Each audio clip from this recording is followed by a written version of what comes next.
So that's the attitude we want to have during this presentation and discussion. Like I said, I'm going to try and be as fair as I possibly can, but if one party wins, certain things are going to happen. If another party wins, certain other things are going to happen. And I think we just need to know what those are so that we can be better prepared for it. Some things, like I said, are going to happen regardless as to which party is in. So one of the things that's coming up, you'll see here in a second, is recession. And whenever that happens, or inflation happens, or any of these things happen, somehow people always think that whichever party is in power at the time, it's their fault. A lot of these things happen just because it's part of the business cycle and the way things are going to happen. Now it can affect the degree to which they happen, but they're going to happen regardless. Okay? So one of the things, the recession is coming. And the next few slides are going to explain why I'm pretty sure that this is going to happen. Am I always 100% correct? No, but some of you were, might raise hands. How many of you were at the museum January of 2019 when I did that text program? It was in the theater then. Yeah. Okay. And back then I told everybody that we were going to have an inflationary cycle was coming. And the reason that it was coming was because of the labor shortage. Well, it did happen. It took a little bit longer than I anticipated because the next year we hit the COVID and that really screwed things up. So that knocked off the timing, but then it did happen. That year, in 2020, I'm in Las Vegas at the Money Show. Actually, it was December of 2019, right before January. And Steve Forbes was there. You probably know who he is, Forbes magazine and all of that. And I went up and I was talking with him afterwards because he was saying, no, we're fine and dandy, the economy's going well, and there's not going to be any inflation. I went up and said, how can you say that? You know, I'm sure you see this. We have this huge labor shortage. And the only way you fix that is prices start going up. You have to pay more to get the people. And he told me I was wrong. 2 years later, 3 years later, he puts out a new book, Inflation. Why is it bad and how do we fix it? I couldn't find him that year when I went. He kind of avoided where I was, apparently, because I wanted my fair share of the royalties off of that book. Since I was the one who told him this was coming. So anyway, I'm pretty good at this stuff. I'm usually pretty accurate. Could I be wrong? Obviously, you know, things change. I don't have a perfect crystal ball. But I do have 30, 40 years experience in studying these things. So what started this thing, now you probably heard this over the last few months, well, almost 2 years now. We had what was called the inverted curve. What the inverted curve means when they say that is that the 2-year CDs or 2-year treasuries are paying a higher interest rate than the 10-year. So that's inverted. Usually the longer period of time that you park your money, the more money you make. Take a 1-year CD and a 5-year CD. 5 years usually pay more than 1 year. Over the last 2 years, that hasn't been true. It's because of the inverted curve. So they always say, well, the inverted curve is going to cause a recession. What they don't tell you, or they don't remember, or they don't know, I don't know why this is, they know it, they just don't want to tell you, is that it is a sign of recession, but the recession doesn't happen until the curve uninverts itself. So when all of a sudden now the 2-year is paying less than the 10-year, which is the correct way of doing it, then it's shortly after that that the recession actually comes and happens. And this is about where we're at. So about 5, 6 weeks ago, for one day, the curve uninverted, where all of a sudden the 2-year was paying less, but the very next day it flipped back again. Well now, about a week ago, it actually did flip over, and it stayed that way for, the way they normally talk about it stays that way for at least 3 full days, and now we're into a week, almost 10 days, where it's uninverted. So that's the sign that the recession is coming. Patience, I'll tell you why that's all going to happen here pretty soon. When does Wall Street and the government tell us that we're into a recession now? They don't tell us till we're at least 7 months into a recession before they'll ever admit that we're having a recession. For one, they hate to admit it because that doesn't look good for them. And for two, they just, I don't know. They know it, but they don't want to make it official. So what happens to get a recession, according to the definition of a recession, it's that your GDP, your gross domestic production here in the United States, has to shrink for 2 successive quarters. Well, that's 6 months. Well, they don't know that last 6 months till a month or two after that.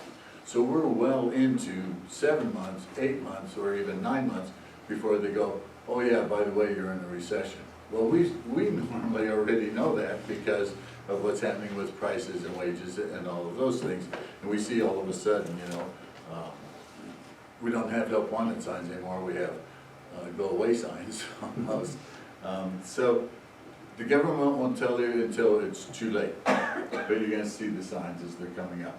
So there's a cycle, and it always goes this way, and we're going to cover this. So first we have inflation, cycle number 1, then we have inflation, cycle number 2, and then we have the recession. It always runs in this cycle. I don't care how many years you go back 200 years, you're going to find that this is almost always true.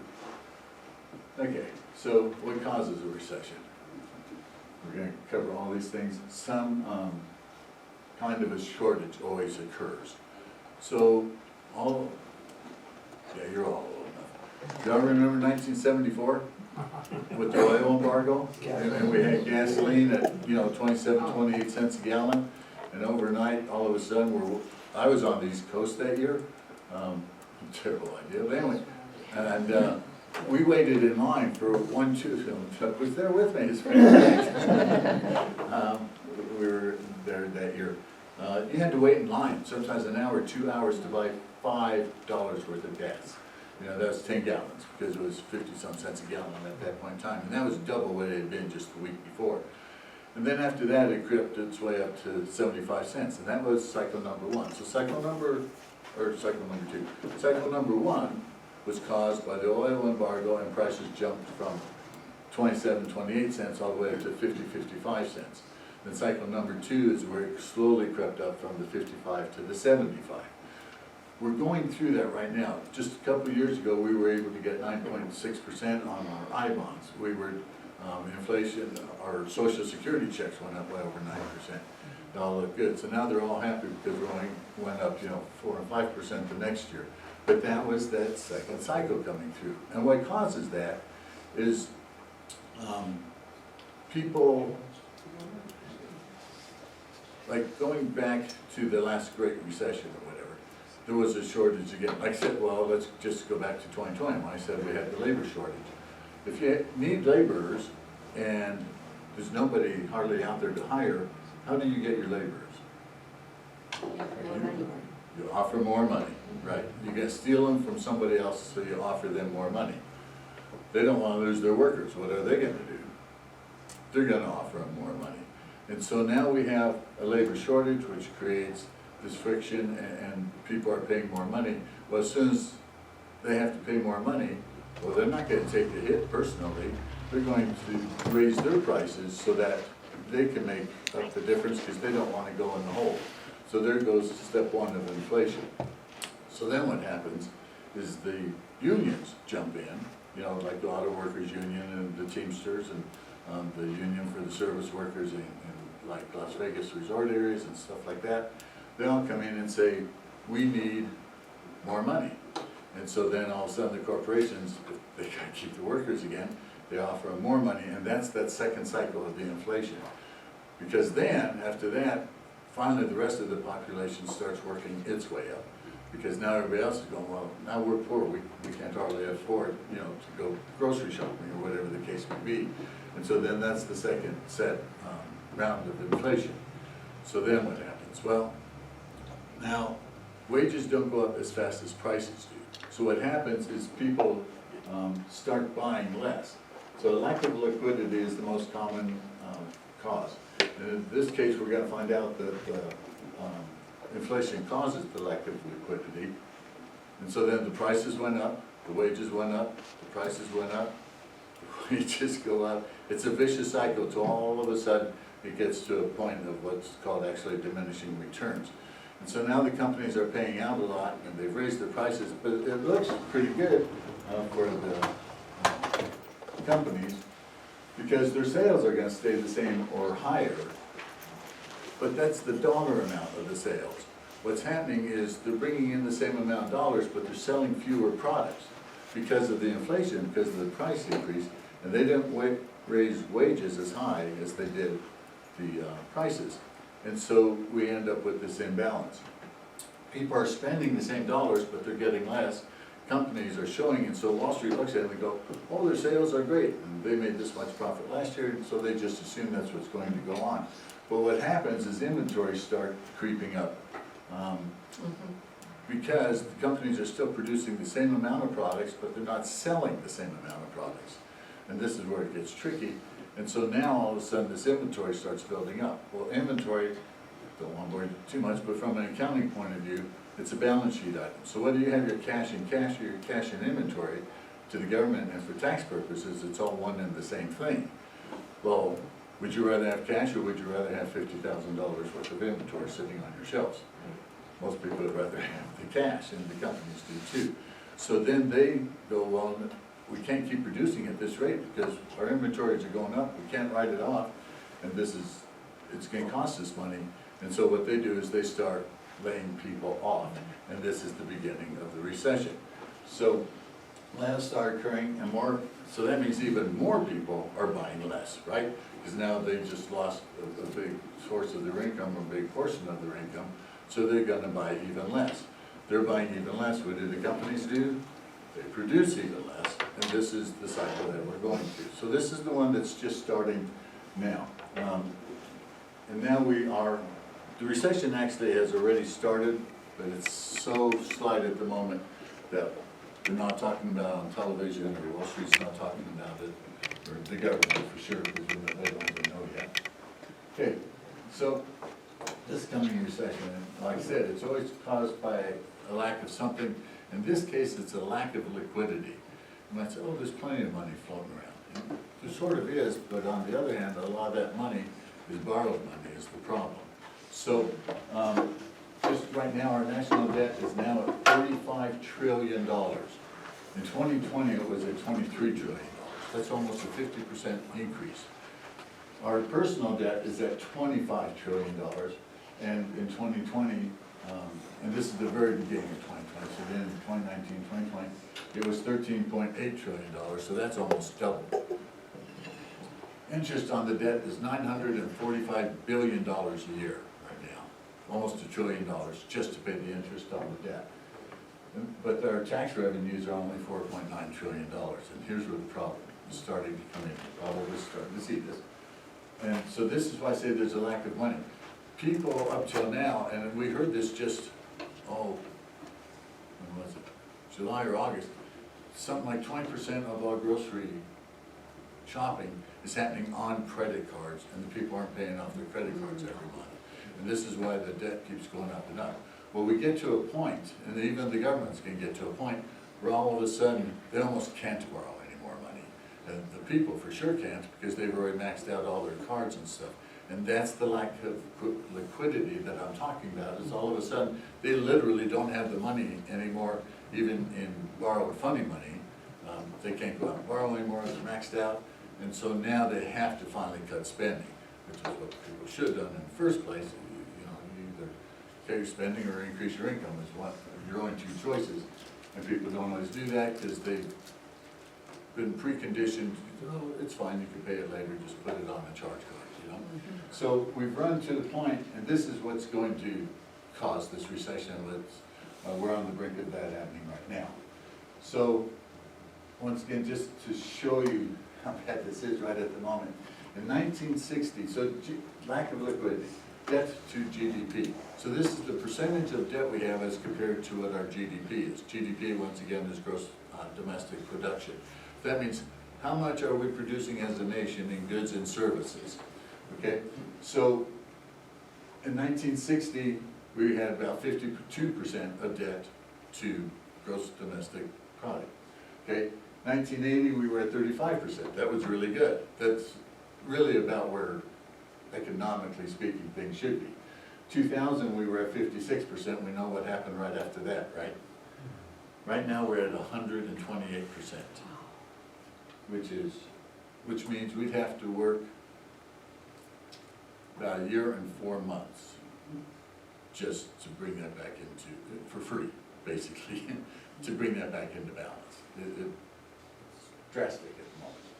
And so, like I said, people are looking at it and going, oh, this is, we're okay, we're gonna be fine, we can always borrow more money. And this is what I'm saying, no matter which party goes in next, this is gonna happen. This cannot, that's not sustainable.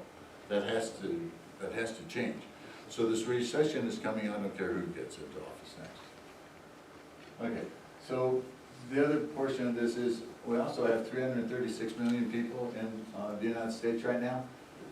And Medicaid recipients are 88 million. 26% of our population is already at poverty level. That's, yeah, it is. It's drastic. 60% of the population now pays no income taxes. So before the pandemic, we were at about 48%. No, we were at 47 of us were paying taxes. So we were at 52 or 53% of the people were paying no income taxes. And right now, over the last 2 years, we've been at 60% of the people pay no income taxes. This becomes really important here in a minute, because this is going to cause the lack of liquidity, because there aren't enough people paying into the government, and that's why the government keeps going further and further into debt. Like I said, it's not sustainable. So we're going to talk about the economic plans of the parties now, and both parties are thinking of ending taxes on tip income. It's one of the probably worst ideas they've ever come up with, and here's why. Who's really going to get screwed on this deal is the workers themselves. It looks good to them right now because they get to put more cash in their pocket. And right now things are tight, and so they really want something like this. But eventually they're going to get older, like most of us in this room, not a few of you are much younger than us. But they're going to get older, they're going to want to collect on their Social Security. 70% of all the people who are getting Social Security right now would have to go back to work if Social Security didn't exist, right? So all of a sudden, if they don't pay taxes on their income, and they don't pay into Social Security and Medicare, which Medicare's already in trouble, budget-wise, if they don't pay into it, they're not going to get much out of it. So instead of getting, maybe $2,500 a month, they're going to get $1,000 a month because they didn't pay into it. If this actually goes through, I don't think it'll go through because I can't imagine that Congress would be quite that ignorant. and like I said, it's more of a talking point to get votes, as far as I'm concerned. Is why the whole thing came up. It's a terrible, terrible idea. And the other part is, those people don't even get usually the minimum wage. They usually get less of a minimum wage because of the tips. And the other thing is, I know a lot of tip income doesn't get reported in the first place. So now they're just making it legal for everybody to not do any of it, which makes it even worse. Like I said, the people it's going to hurt the most, for one, it's going to hurt the government because we need the dang money, because how are we ever going to get out of debt? Something's got to change. So they're going to get less money, and then the people in the end are going to get less money because they put less money into it. And so it's going to hurt them a lot more than it's ever going to help them. They're also both talking about expanding the child tax credit. So it's like $2,000 a kid right now. Some want to go $4,000, some want to go $3,500, some want to go $6,000. I hate to sound quite this mean, but if you can't afford the kids, you probably shouldn't have them in the first place. But once again, we can't keep going further and further into debt. This just is not sustainable. And where's that money going to come from? So unless you have a plan to replace that somehow, but then there's only 40% of us who are paying the whole tax bill now, how much more can they keep taxing us? Because if they keep taxing us more, guess what? We spend less again. We spend less, here we go again. It just keeps feeding into this vicious cycle that eventually has to be broken. So I'm going to talk about the Republican plans at the moment, and then we're going to talk about the Democratic plans. And there's good and bad to both of all these things, and I'm going to tell you both of them because I'm trying to be as fair as I can about this. So the tariffs at 10 to 60%, I don't know which is worse: the not paying taxes on on your tips, or this. They're both really, really bad. So somehow they've convinced themselves that the companies in the other countries will just absorb this tax. That's not the way it works. You know, let's look at my business. You know, guys all come to me for your taxes and stuff. And you know, my rent went up. Not only because we're in a much nicer place, but taxes, everybody knows their property taxes went up last year, right? Drastically over the last 2 years. Well, that goes for commercial properties too. And so they pass that on to us, the renters. And then, you know, the utilities go up, and supplies go up, and our software goes up, and the postage is crazy. 77 cents, I think now, for the first ounce. Yeah, it jumped from, what was it, 66? So yeah, it's like a 15% increase, just like that. So anyway, our prices go up. And do you guys complain when I take my prices up a little bit to make up that difference? No. And do I have to do it? Yeah, because I want to keep my standard of living and keep paying the people who work with me and all of that. So we have to do that. What do you think China's any different than me? You know, if you tell China, okay, you're going to pay us 10% of everything you send over the United States, you think they're actually just going to absorb that? Heck no, they're going to put it into the price of the product, and we get to pay it. So tariffs are actually a form of sales tax, is what they're doing. It's becoming a national sales tax. Can we afford that? Some of us can, some of us can't. But once again, if we end up paying more, we're going to, for each product, we're probably going to buy less products because our income is somewhat fixed or whatever. So once again, people end up buying less. If they buy less, they pay less taxes and sales taxes and stuff like that. And once again, we're going in the wrong direction. And what's good about this, and this is funny actually, because it is kind of like a corporate tax, we cover that in just a second here. It's almost, because there's 60% of the people not paying any income taxes, this way they'd be paying some, because there's this built-in tax. So the government would get this money, let's say from China or whatever, and then the people, you know, buy it here and it costs us more, but that money comes back to the government. So it's a way of getting everybody to at least pay some taxes into the government. So that's the good news of it, but there's another way to do it. It's a little easier than this. And the part that scares me the most, not so much the 10%, but the 20 to 60%. That's drastic. That's super drastic. And the last time they did this, they've done this twice actually within the last 10, 12 years. Once they did it on steel. That actually hurt the steel industry because they think manufacturing will just automatically come back to the United States. And some of it will. But do you know how long it takes to build a factory, train your workforce, get your supply lines in? It takes a while.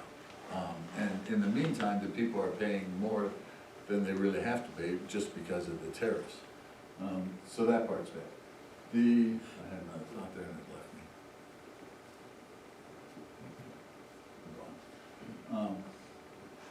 So that's why it's bad and it's good, because it will get some of the people paying into the system, which we need that. We really need that to reverse this whole thing. Then, like I said, why it's bad is it just keeps making things worse and worse and worse, more expensive, and which causes more inflation, and we will have another huge round of inflation if those tariffs go into effect. Because if China sells a pair of Nikes right now, if they make a pair of Nikes, and they sell it to whoever, Foot Locker, they sell them for about 50 bucks, okay? So if we throw a 10% tariff on there, they're gonna sell it for 55. Well, here in the States, that $50 pair of Nikes is $100. If they have to start paying 55 instead of 50, it's gonna be $110, because we're the ones who pay the taxes in the end. Okay. So like I said, this kind of goes with this one, the lower corporate tax. They want to take it from 21% down to 15%. And it was at 30 just, I don't know, 5, 6 years ago. And they want to take it down even further. Once again, this makes no sense to me. We can't afford to do this. We can't afford to take in less money. You already saw the problem back a few slides ago. We cannot afford to take in less money. And once again, the corporations don't pay taxes either. That all comes to us. There was a study done way back in like 1964. They took the Harvard School of Business. They took the price of a hot dog and figured out how much of that is hidden taxes.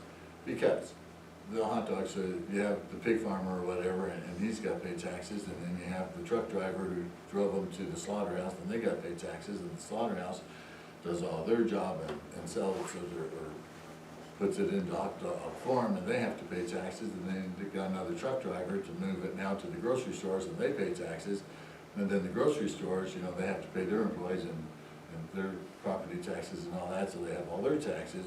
So the price of a hot dog, $1 hot dog back then, 57 cents of that was hidden taxes.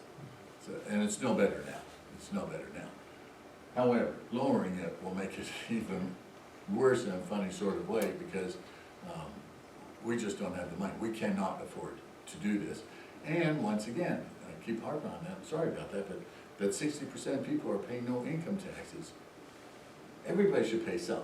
Everybody benefits from our society, everybody should pay into the society to a certain extent.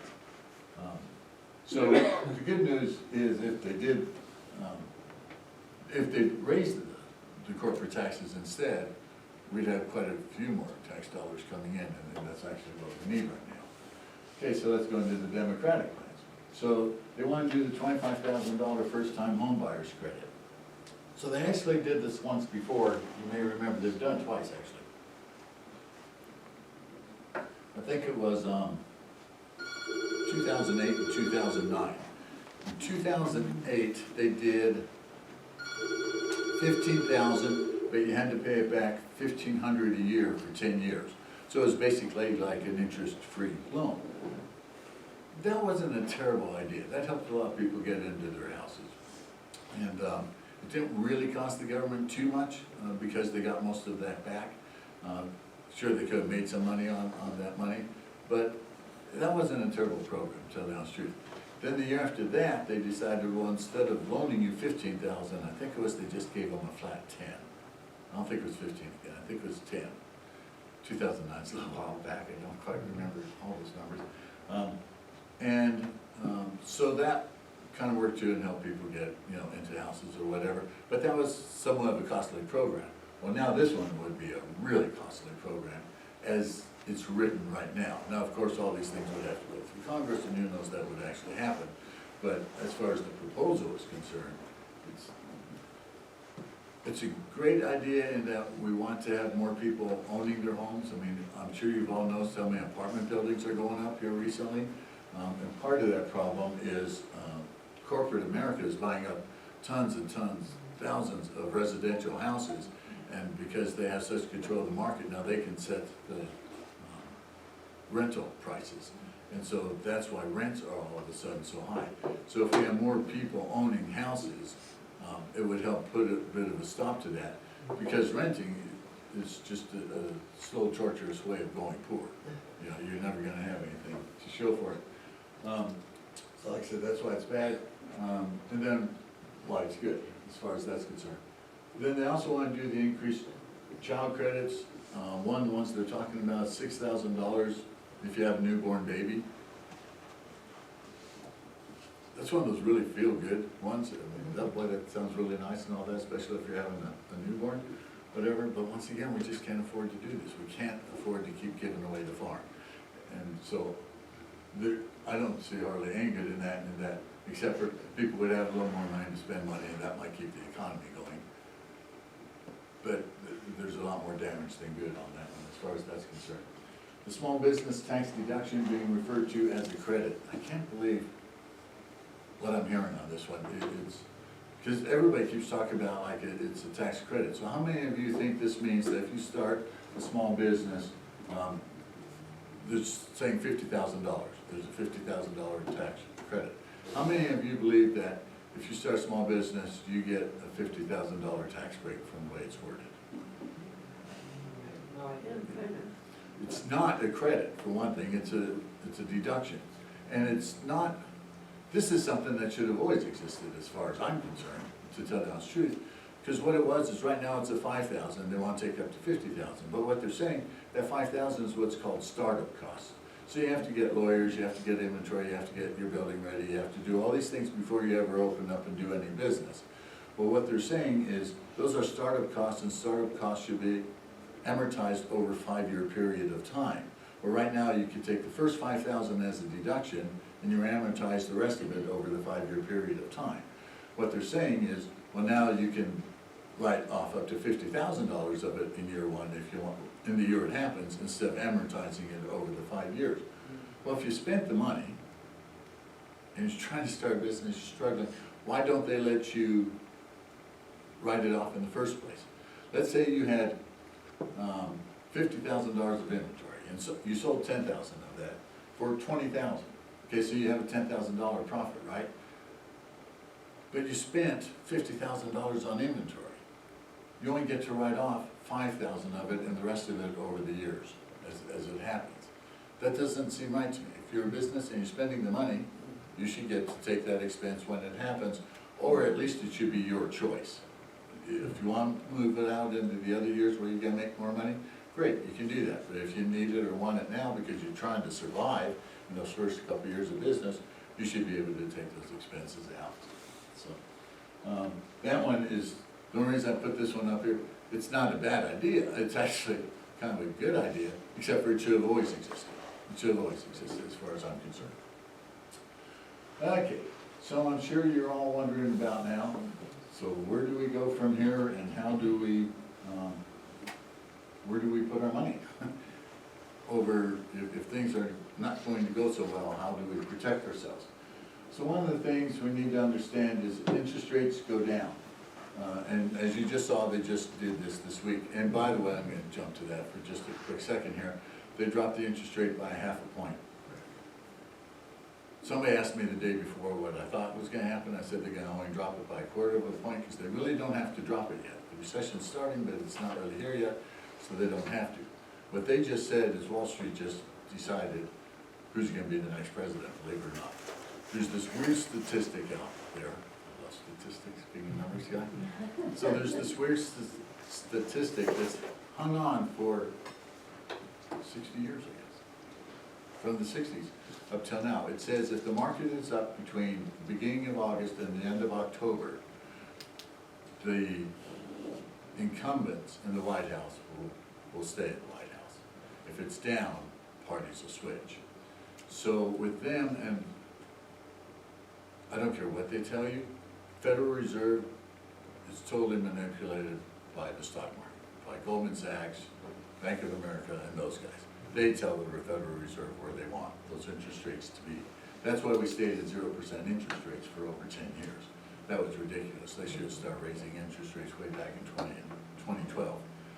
So Wall Street knows the statistic, and they knew by dropping 0.5 point it would be a big spurt into the stock market.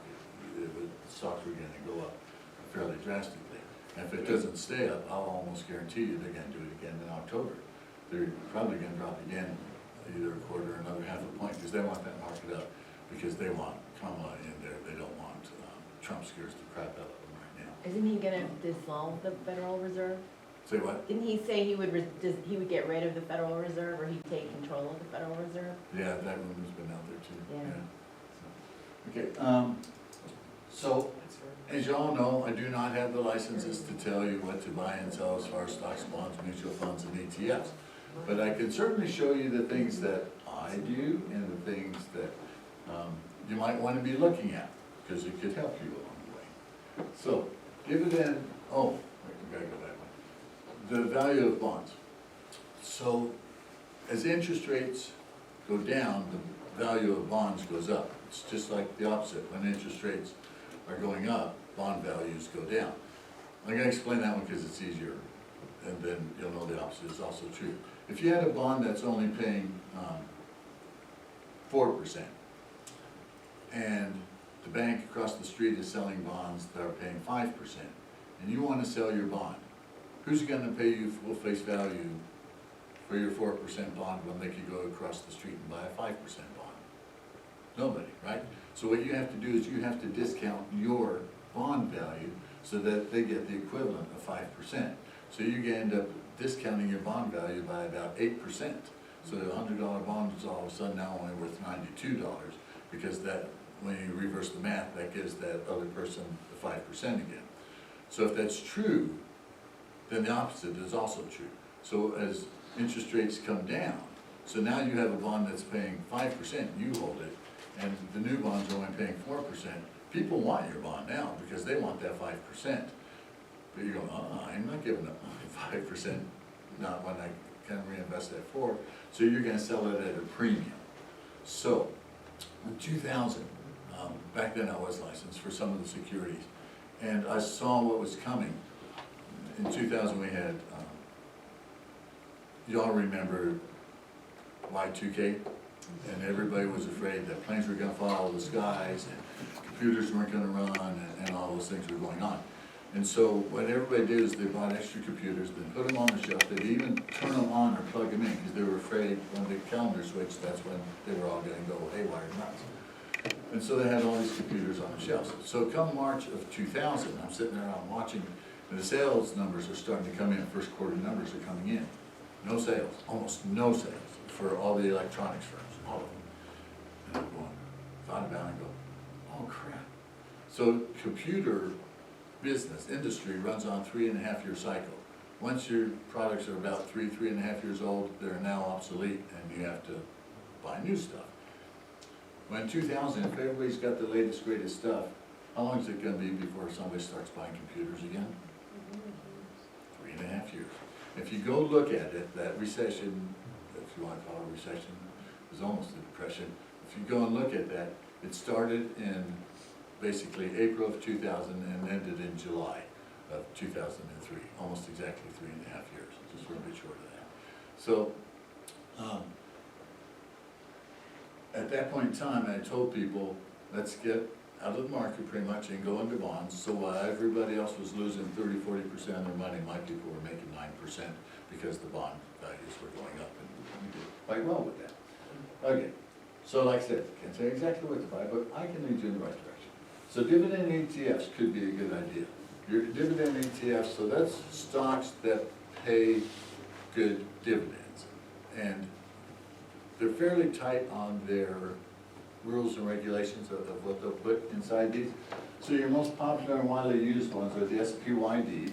So that's SPY is your stock symbol for the S&P 500. That's your tracking stock, okay? The D, of course, then stands for the dividends. So they're pulling companies out, or just buying the companies that are both in the S&P 500 and are good dividend paying stocks. And when they say good dividend, that means they've paid it for like 20 years in a row. They increase their dividends at least slightly, almost every single year, or every other year, pretty close to that. And so that one's going to be pretty good. So why I say that will work is if the market's going down, people are going to flee to safety. And so they could go to bond funds, or they'll also look at which stocks are paying dividends, because that's going to hold up a little bit better. Will they still go down? They absolutely will still go down. Don't think I'm saying these are going to go up during bad times. That doesn't happen. They'll go down, but they're also paying pretty decent dividends. And usually if you hold on, things come back around.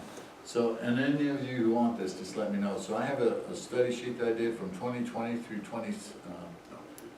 1950 through 2020. So 71 years. And it shows that the stock market is up 75% of the time. Up to this time, it's always come back. Your average up is 16%, your average down on a yearly basis is 13% during the bad years. Of course, we have 2 or 3 that go together in a row. So, staying with, the stock market or whatever, that's where a lot of the money is made, and you have to do that. You just have to make sure all of your money isn't there, because sometimes you got to pull money out and you don't want to do it when it's down. Anyway, these are going to go down less than the general stock market because of the dividends. People will buy into them because of that. SCHD is basically the same thing. If I remember right, SCHD is actually put out by Schwab. Schwab has their dividend fund, and that's the symbol for that. Now the JEPI, that one's quite different, and it's not real old. It doesn't have a lot of history, but it has a really interesting concept of how it runs. So they do the dividends, but they also play what's called call options. So they'll sell options, they'll own the stock. But a call option is if you own 100 shares of IBM, and let's say IBM is at $100, and you go, okay, I'll sell out my my 100 shares to somebody at 105 if they pay me an option price now of $2. And so you know you're gonna get, at least 102 out of your 100, because they'll buy it from you. Well, you're gonna get 105 out of it, plus you get the $2 that you paid into it. So they make money by selling options on the stocks, plus they only do it with stocks that pay dividends. So they've been averaging right about 1% a month on the average, which is kind of nice. I don't know that that's gonna work real well in a down market. It's not old enough to have been tested to see what's gonna happen in a down market. If they're gonna be able to sell the options for as much as they think they can, it could fluctuate. But it's very interesting, having a little bit of money there and watching it, I think is a good idea. And then if you wanted to find a couple of individual stocks that pay dividends, there's a few things that happen no matter if times are good or times are bad. One of them is alcohol. If they don't have a stock for that, then, well, I guess they do. Look at that one. But the other one is food. People are going to eat, they're gonna buy food regardless of if times are good or if times are bad. So a couple of the stocks that pay a pretty good dividend that are food related, KO is Coca-Cola, and they pay a pretty decent dividend, and they will keep selling Coke all over the world or we'll all be well gone before that ever stops. And the other one, KHC, is Kraft Heinz company, so that's, mac and cheese and ketchup, all those things. So they're companies that are gonna hold their own fairly well even during bad times. Okay. Other than that, I would say look at some of the other bond funds. Bond funds, you wanna go a little bit longer term. Speaking of longer term, come back. You want to start looking at maybe starting to lock in some longer rates. Up to now, I've been telling people, no, shoot, do the short rates because they're paying the best, right? I mean, we still have, with Fidelity, the money market's still paying like 4.9%, which is really good for right now. But your longer term rates are starting to come down now. So if you want to start locking in something, in that 4.5% range for 3 to 5 years, now would probably be the time to do it. Because they're predicting, and one of the insurance companies just sent me this, long range planning, they're predicting interest rates are going to go down for the next 3 years actually. And shoot, I meant to make copies of that for you guys. But they were showing that we're like 4.6, 3.9, and before it's all done, we're back to like 2.8 or something like that. So this might not be a bad time to start locking in some a little bit longer interest rate products. Okay? Okay, so now that I've bored you all today, you're all still awake, that really impresses me. Yes, sir. Okay, that was really interesting observation you had, that there's 2 cycles of inflation prior to a recession. Do you feel that this cycle is 1 or 2? Number 1 or number 2? 2. You could kind of call it like an extension of number 1, but you had that real bad one at first, and then it kind of comes back down, but then it kind of goes like this. And that's that second cycle where wages are trying to catch up with prices, but it never quite happens, not until the recession happens. Because then all of a sudden, things eventually, they hold down prices or they'll even cut prices to spur spending. And once that starts, they start hiring people again, but they're hiring them now at that higher rate. And so that undoes. We call it a reset at that point in time. Thank you for that. By the way, I just wanted to say, I work in a manufacturing industry, and that whole excess inventory, lower sales, raising your prices, that's very real. You're spot on there. Thank you. What's going on?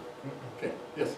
How will Congress or the United States make all people responsible to pay their fair share, including billionaires and millionaires? What has to happen? Because that's huge. 2 things. And they're not going to do either one of them. I'll tell you what they should be doing. I almost guarantee you neither one of them is going to happen.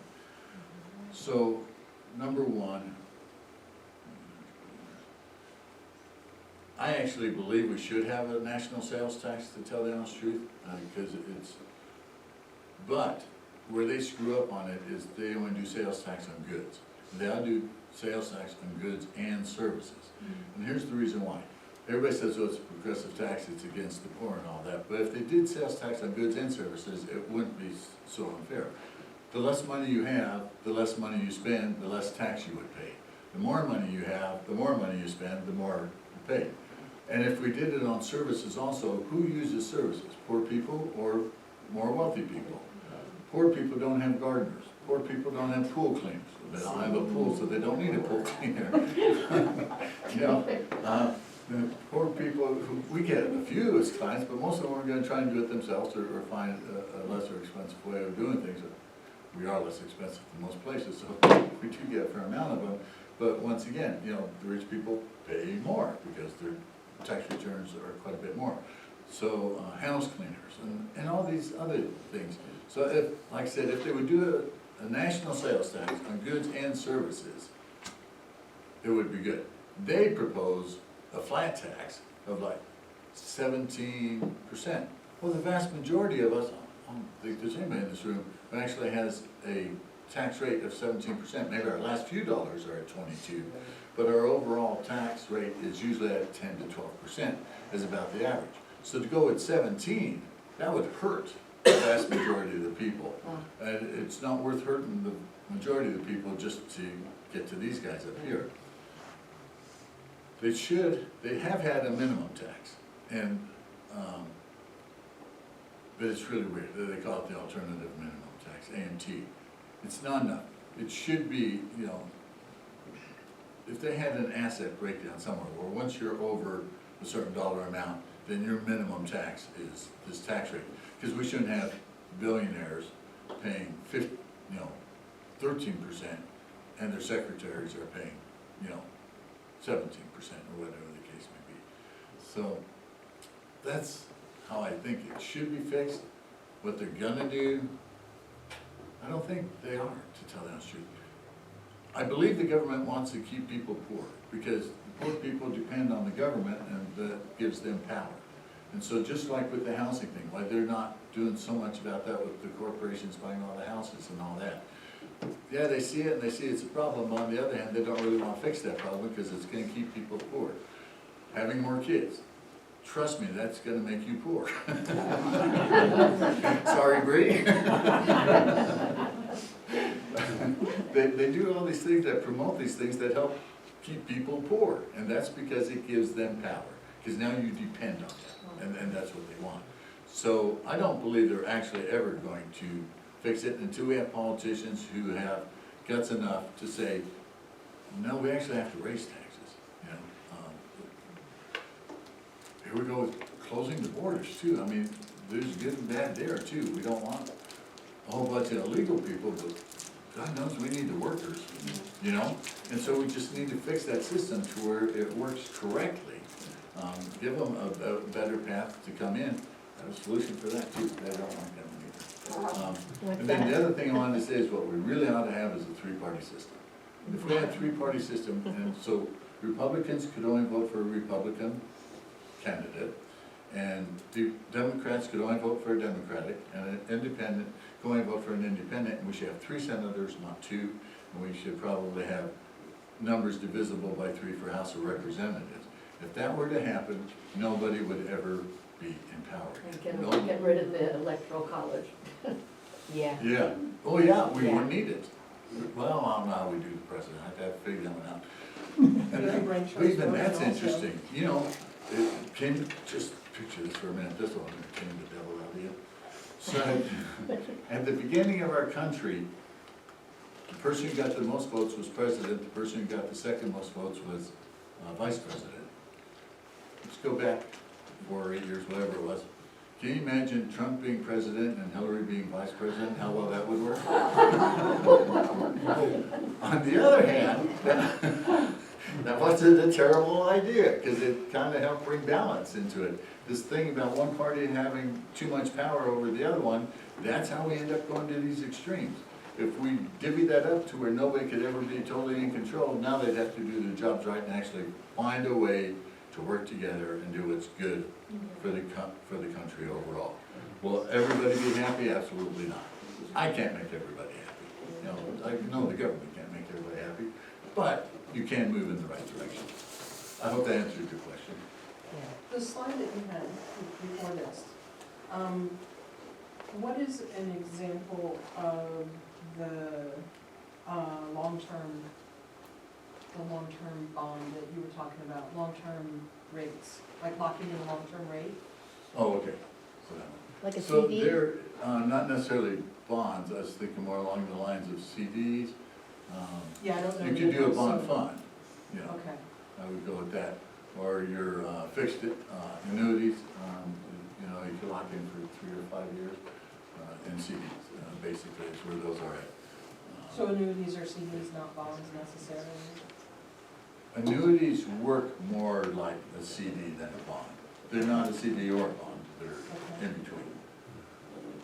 And 5 years, you said? 3 and 5 years is what you would want to be looking at. That's what your definition of long-term would be, I mean, for As compared to this 6 age months. group, I guess. Yeah. Yeah.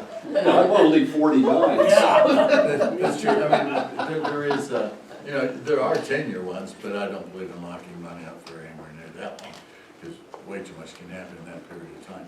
Long-term to me is definitely anything over a year, but more like 3 years. 3 years to 5 or 7 years is long-term. 1 and 2 year or 6 months, those are all short-term to me. So, What about treasury bills, because you were, you can do treasury bills, and they're kind of fun to do, actually. We do that at times, we've been Yeah. watching those. We're still in the I-bonds and stuff, those are still doing okay. And those switch every 6 months, but they move a little bit slower, so I do like the I-bonds. I do like treasury bills to an extent. The other thing, if you want, sorry, I'm gonna go off track here just for a second. You guys do this to me, you make me go down these rabbit holes, you know that, right? Too much stuff up here. Yeah, so if you want to buy CDs real easily, if you go to one of the local banks, for one, you're not gonna get a real great rate. And for two, it's gonna take you 30, 40 minutes to just buy a stupid CD. If you have an account with like Fidelity or Schwab, and I've done it with both of them, they're really cool. So they go, okay, we have the CD coming up, you know, next Tuesday, and it's usually just a couple days in advance, and it's gonna be paying, you know, 5.3%, and it's a 30-day CD or 3-month CD, and you go, okay, I wanna buy, you know, $10,000 of that. And so you just, you know, put in, buy me $10,000 of that. Next Tuesday, what's gonna happen is they're gonna buy it for you. 30 days later, when the CD's done, it unbuys it, throws the money right back into your account, takes you 3 or 4, 5 minutes, and you get some of the best rates in the country that way. And it's 100% safe, they're still FDIC insured CDs, and so you're perfectly fine, and it's so much faster. And you can do this 11 o'clock at night, you know, in 5 minutes, instead of going to the bank at 2 o'clock in the afternoon and getting out at 3. So I highly recommend doing it. One thing about that, the regular CD from the bank, they credit interest usually every month. So you see your growth gradually going out. When you do it with Schwab, your amount of money in your account can actually drop depending on interest rates, because they don't do any payment of interest until the maturity date. I know, because I've done it. Depends, because they offer lots of them. I don't know if you've seen it. I mean, they'll offer you 30 CDs from different banks or institutions around the country. Now, if you work with Schwab's CD, that's actually gonna happen. Schwab. But if you work with, say, a Bank of America CD through Schwab, that's not true. So if you buy a Schwab CD, that's true. And to tell the honest truth, I prefer Fidelity over Schwab by leaps and bounds. I have both. So some that is absolutely true, others that isn't. And being that I've only been doing short-term ones, I mean, I get my money 30 days later anyway. Because why would I want to time my money for 3 months at 5.3 when I could get 5.3 per month? Now I'm gonna start looking at the longer ones, you know, and start looking. Yeah, because what's happening is the CD, the value of your account becomes how much that CD is currently worth, and if the interest rates are fluctuating, that can actually make your account go down. That's only if you sold it right that day. Yeah, it did. So it Right. forces you to kind of Right. hold on to insurance. which is what you're supposed to do anyway. Okay, Yeah. Molly, did you have a question? Yeah, I have Fidelity, and I wondered if I could trust that the mutual fund that I have that's targeted to my retirement rate, you know, date, and when I'm 65, that they'll use the judgment to like shift it over more towards bonds or that kind of thing. Or if not, I looked up the Fidelity dividends, and they've got one that's growth and one that's strategic. Which one of those would be better? I'd almost have to look to see what they're buying inside each of those to actually answer that question. I don't know them well enough off the top of my head to do that. I do not like target funds, to tell the honest truth, because you're right. Automatically, as you get older, they keep moving more and more money into bonds and out of stocks because they say that's safer. But bonds, 1990 through 1993, lost 27% of their value. How many people think that's a safe investment? Not me. That's not my definition of safe. You know, so target funds, what happens as you get older, they go more and more in bonds, less and less into stocks. That's why I did that study, 70 years, you know. The stock market is where most of the money's made. You just have to make sure you don't have to pull money out when it's down. So you have to have some of your money over here in really actual safe money, which doesn't, bonds are safer, they're not safe money, is how I look at it. The only time a bond is 100% safe is if you're gonna hold it all the way to maturity. A lot of people don't want to hold a bond for 10, 15, 30 years, you know. Didn't you say bonds would be safer during the upcoming recession? Yes, bonds will actually go up in value. Yeah. As interest rates are going down. But, once again, so you wanna do that fairly short term, actually. Yeah. Because who knows when that's gonna reverse back around again. Right. You know, we don't know when all of a sudden they go, oops, we went too far, now we're gonna start raising interest rates, and then the bonds start. Should we stick with the dividend stuff even beyond the recession period, or just during the recession period? That's an individual question, to tell the honest truth. Depends on what your goals are, you know, how, what your time horizon is, what your risk is, how much money you have in other places.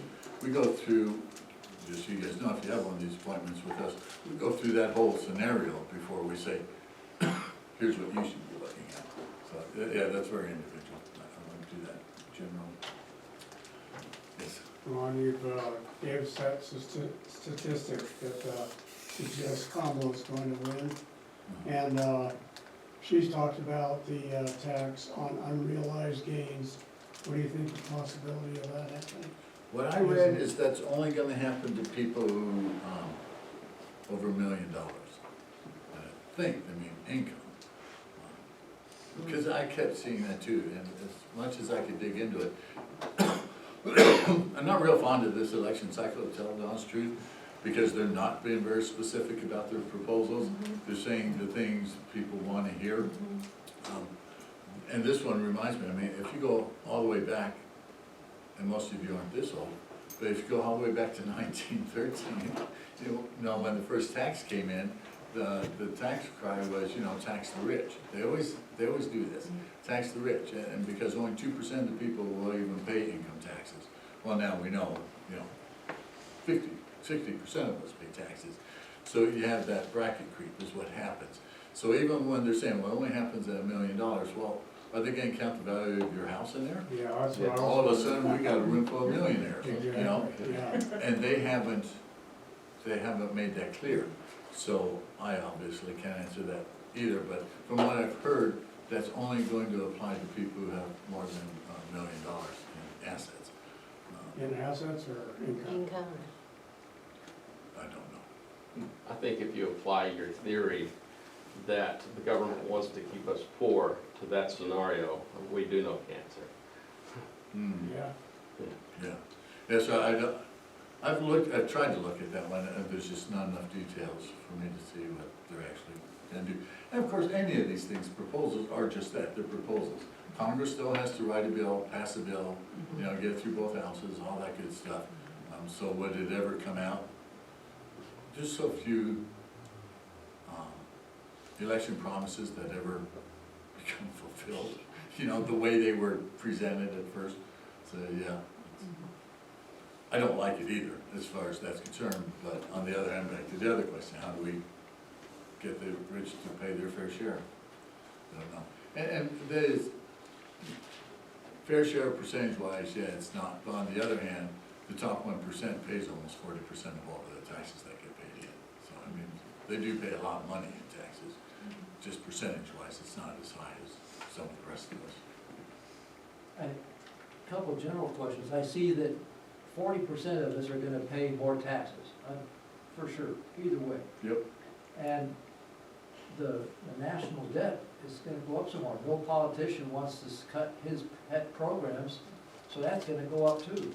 But what is gonna limit the government from buying more money? Like, we all see realistic things that limit our borrowing, credit rating. What are those same factors for the government? It seems like they just gotta offer higher interest and we'll pay more taxes to cover it. I mean, What they're hoping for, and it works to a certain extent, but we're too deep in now, this isn't going to work, is inflation actually helps them, because they get to pay back with inflated dollars. And it lowers our purchasing power, you know, that's the real danger to us, but it helps them bring that debt down, which we haven't done in, I don't know, 20 years, it's been a long time since the debt actually went down. Yeah, it's gonna take politicians with enough guts to raise taxes, they have to. It's the same with Social Security, they've been talking about for 30 years. If they just had raised it 1% 20 or 30 years ago, half more to the employer and half to the employee, we wouldn't be having this problem. But they're so afraid of not getting reelected if they do the right thing, if they don't do the right thing. I don't know how we're gonna force them into it, to tell the honest truth. and would you talk some more about the EDFs, the SPYD and SCH, what those are specifically and how to take advantage of those? Okay. So, if you went on to Schwab or Fidelity or whatever, and you go purchase, and this is the call symbol, just like IBM is IBM. So this is a ETF, which means it's a basket of a bunch of stocks, okay? And so they'll probably have, like, they would have Coke in here, they would have Kraft Heinz in here, they would have, you know, good companies that pay decent dividends and have a good track record of paying dividends, like every year they've never missed. Every year or every so many years, they actually increase their dividends. So those are the companies they're gonna hold. And they'll hold, shoot, I just looked at that. There's like 50 or 60 companies, I think. Might be a little less than that. I mean, it's a good basket of companies, and good. If you go in and just type this into your search box, it'll bring up the SPYD, and then down below it'll show, here are the stocks we hold, here are the percentages, the dividend percentage that each of them pay. It'll show you all of that. So you can definitely do your homework, your due diligence, and see, you know, who's inside of this. And this works the exact same way, except for this one's run by Schwab, I think, that's their own, rather than running off the, so they might allow in other companies that are not in the S&P 500. Okay, so, but yeah, go, like I said, just go into that search box that you have on any of these brokerage firms, type in the numbers, and enter, and they'll come up and say, here's what it is, here's what it's done for the last year, here's what it's done for the last 3 years, here's what it's done for the last 5 years, here's the investments that we're holding inside of it. Thank you. Mhm. Is that the same as like VOO? Yes, So they're just different acronyms depending on who's holding who's doing it, right. Okay. VOO is done, that might be a Schwab also. Vanguard. Vanguard, that's right. Mhm. That's what that is. Yeah, same thing, same thing. Yeah, these are just examples. There's others out there that you can absolutely do for fun. Okay, so we're at our hour. Thank you all for coming. If you have other questions, either catch me right after this, or, you know, set an appointment, come on in, we'll be glad to help you out and answer your questions for you. And is your next group? Oh, thank you for saying that. Okay, so those of you who signed up for the long-term care, short-term care seminar, we're